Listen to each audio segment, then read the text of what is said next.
Saudara, Presiden Amerika Serikat Donald Trump mengumumkan tarif baru sebesar 10% pada hampir semua barang impor yang masuk ke Amerika.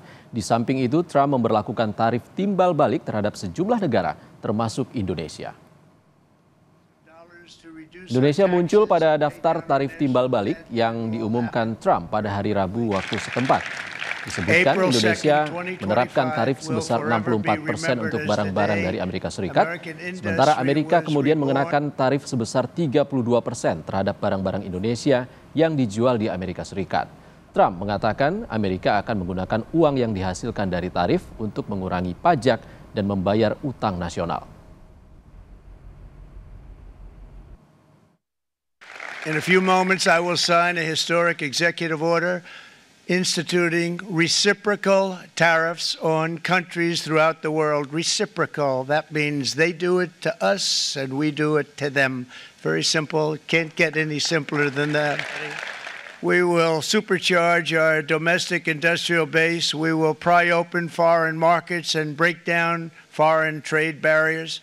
And ultimately, more production at home will mean stronger competition and lower prices for consumers. This will be indeed the golden age of America. It's coming back. We're going to come back very strongly. Terkait kebijakan tarif timbal balik AS sebesar 32% untuk Indonesia, pengamat ekonomi Bima Yudhistira mengingatkan potensi pelemahan nilai tukar rupiah dan kontraksi pasar modal. Akibatnya sejumlah sektor bisnis berpotensi menerapkan efisiensi hingga pemutusan hubungan kerja. Bima pun menyarankan Bank Indonesia segera melakukan operasi moneter dan menyesuaikan suku bunga acuan sebesar 50 basis poin. Sementara itu pemerintah sampai saat ini belum memberikan tanggapan soal penerapan tarif timbal balik AS terhadap Indonesia. Melalui pesan kepada para wartawan, Kemenko Perekonomian mengatakan masih memerlukan pembahasan secara komprehensif di tataran masing-masing kementerian dan lembaga.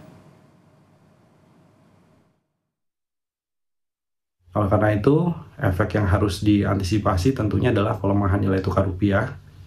Ini terus berlanjut, pelemahan nilai tukar rupiah, dan butuh segera intervensi dari Bank Indonesia untuk melakukan operasi moneter dan juga melindungi sektor-sektor usaha yang terdampak itu dengan melakukan penyesuaian suku bunga sebesar 50 basis poin. Sehingga suku bunga kredit untuk usaha yang terdampak itu bisa direlaksasi. Selain itu, pemerintah juga harus mulai mencari cara agar Indonesia bisa mendapatkan segera manfaat dari relokasi industri.